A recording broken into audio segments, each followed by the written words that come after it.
Hey guys, welcome back to World of Tanks with Hachiman.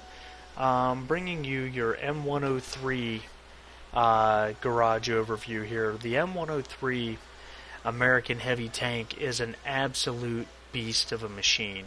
Um, People can talk about Soviet heavies and the E-75 from Germany all they want, but the fact of the matter is, the M103 is a monster at Tier 9.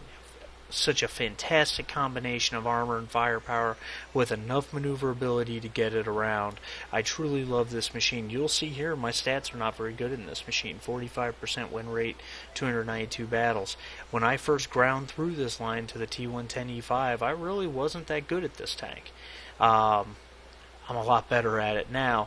If you remember, maybe a few months ago, I posted a Sand River replay where my damage done, received, and blocked by armor was well over 11,000. Thermo just completed his Heavy Tank 15 mission in this tank, which requires 8,000 in those three categories. Actually, he did it after 9.8, which requires 6, but he did over 8. And I have accomplished that in this tank many times, even against tier 10s on occasion. Alright, talk about maneuverability. 34 kph top speed.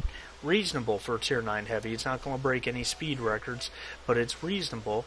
And under 60 tons, under 60 tons, you've got a halfway decent specific power. It's around 14 kph per ton, or 14 horsepower per ton, excuse me. Traverse speed 28 degrees per second. Again, not winning any records, but it's maneuverable enough. And that's what you need from it. I mean, predominantly this tank will be used as an anchor against enemy attacks, but when you need to move around, you do have enough ability. Armor. Oh, armor. Frontal hull armor. 203 millimeters. Yes, that refers to the upper plate. No, it does not refer to the lower plate, but look at that lower plate for a second. It's not a big target, and it's angled down tremendously well. Additionally, like all American tanks, good gun depression, -8 degrees. Not all, but 99% of them. -8 degrees, which gives you just enough to do what you need to do to go peeking over hills. With this angle on this frontal hull at 203, especially if you can turn your tank like this, hiding your lower plate, I've watched a lot of tanks bounce off the front of this. Okay, many tanks, many times. The side and rear, 44 degrees hull, 44 rear side and rear hull. It's not bouncing anything. Keep them in front of you. Frontal turret, 254 millimeters of armor. That's absolutely tremendous. This spot right here is all but impenetrable. You can shoot for the cheeks here or here. Problem is, look how well sloped backwards they are. You're more than likely to bounce. But enough high caliber guns with premium ammo will get through. But your precision shot is right here or right here. Or actually just under the turret on the turret ring. If you shoot the upper portion right here, it is more than likely, especially if you're shooting on level ground or up at it, is more than likely just skate right off and do nothing. You've got a hatch in the back here, which you can see from the front. It is obviously a precision shot. If he is up above you, you're going to have virtually no chance at hitting it. That's what makes this tank so immensely powerful. With 1,850 hit points, you can block double your hit points worth of damage in this tank very often. If you have yourself properly oriented to block the front of your tank, or block shots from the front. Now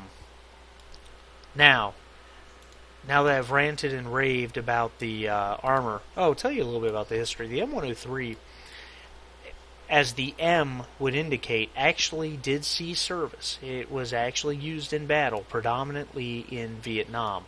300 were made, and most of them served with the U.S. Marines, actually, because the Pattons were the primary battle tank for the American Army. The M103, unfortunately, it really didn't get a whole lot of glory because there just weren't that many of them. They weren't used that often. In Vietnam, the M103 saw very few enemy tanks to shoot at. But I've seen one in the Tank Museum in Danville, Virginia, and it's truly an amazing vehicle. And when I saw it in person, I knew what it was immediately. There was no question whatsoever. By the way, as a side note, the side turret that you can see, this is a very big target, and it is very lightly armored, 99 millimeters, so it's very, very easily penetrable right through there. And of course, the rear, 53 millimeters of armor. All American heavy tanks, keep them in front of you. Let's talk about what makes this tank so awesome. The guns. You've got 3 gun options on this vehicle. You start with the 105mm T5E1 from the T29. You have got to move yourself past this as quickly as possible to this, the Tier 9 120mm. The Tier 9 120mm jumps your penetration up over 40 millimeters, jumps your average damage 25% from 320 to 400, is slightly more accurate, though the aim time is a little longer. Still, 2.6 seconds is nothing to complain about. Not when it's going to take you 9.5 seconds to reload. Or more, actually, closer to 10. This gun is sufficient, okay? However, the gun you really want is the Tier 10 120mm, the M58.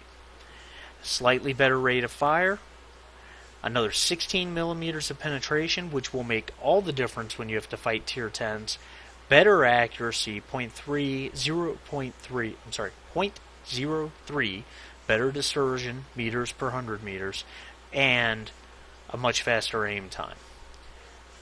That gun is the same gun that the T110E5 uses at Tier 10, and that is the weapon you want. Now, you got 2 things we need to talk about this.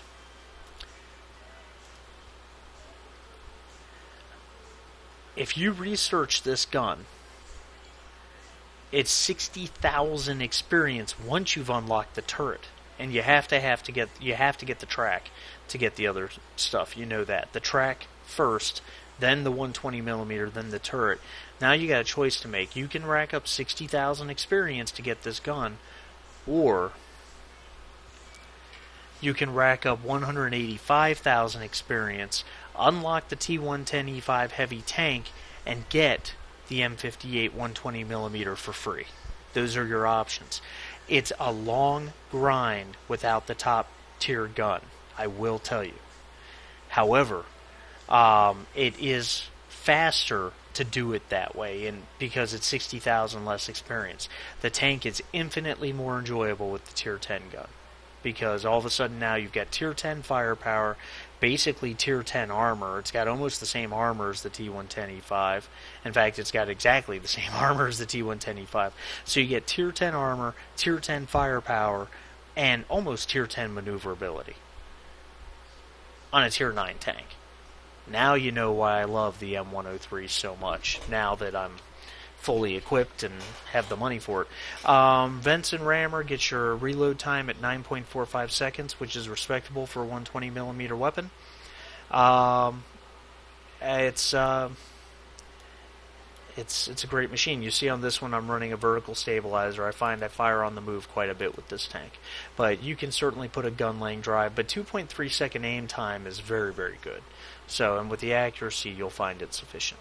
Anyway, guys, hope you liked it. This overview, I hope you'll find it useful. We will see you next time around.